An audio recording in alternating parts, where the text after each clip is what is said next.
कर्जमाफीसाठी बच्चू कडू आजपासून पदयात्रा काढतायत।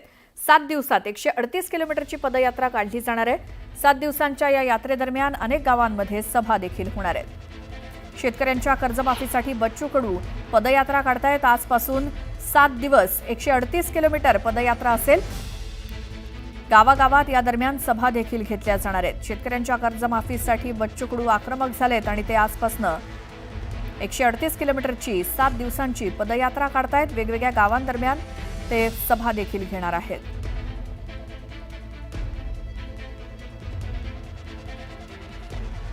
शेतकऱ्यांच्या कर्जमाफी संदर्भात काही दिवसांपूर्वी बच्चू कडू यांनी आंदोलन देखील केलं होतं, उपोषण केलं होतं।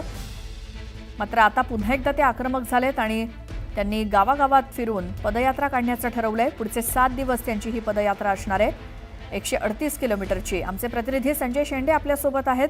संजय, बच्चू कडू पुन्हा एकदा शेतकऱ्यांसाठी आक्रमक झालेत, कसं असेल आता त्यांचं आंदोलन? हो, निश्चितच बच्चू कडू पुन्हा एकदा शेतकऱ्यांच्या कर्जमाफीच्या मुद्द्यावरून आक्रमक झालेला आहे। आपल्याला माहिती आहे की यापूर्वी त्यांनी जवळपास 8 दिवस पर्यंत त्यांनी अमरावतीच्या गुरुकुंज मोजरी येथे आमरण उपोषण केलेलं होतं। मात्र सरकारने त्यांना आश्वासन दिल्यामुळे त्यांनी ते उपोषण मागे घेतलेलं होतं। मात्र जी कर्जमाफीसाठी जी समिती तयार करायची होती ती समिती अद्यापपर्यंत झाली की नाही झाली हा प्रश्न अद्यापही गुलदस्त्यात आहे। बच्चू कडू यांची बैठक जी आहे ती नुकतीच मंत्रालयात पार पडली। मात्र त्या बैठकीत काही समाधानकारक तोडगा न निघाल्याने बच्चू कडू यांनी आपली जी यात्रा आहे परत एकदा सुरू केलेली आहे। अमरावतीच्या देशाचे पहिले जे कृषी मंत्री होते पंजाबराव देशमुख यांच्या गावावरून वाढोणा पापड जे गाव त्यांचं जन्मगाव आहे त्या गावावरून ही यात्रा निघत असून ती जवळपास यवतमाळ ज्या ठिकाणी भारतातली पहिली शेतकरी आत्महत्या झाली त्या गावापर्यंत ही बच्चू कडू जी आहे ती पदयात्रा काढणार आहे।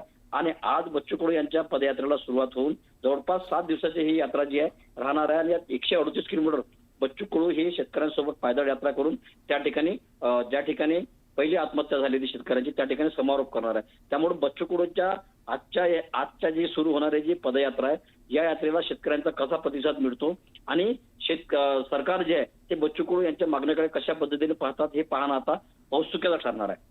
संजय, धन्यवाद या माहितीसाठी।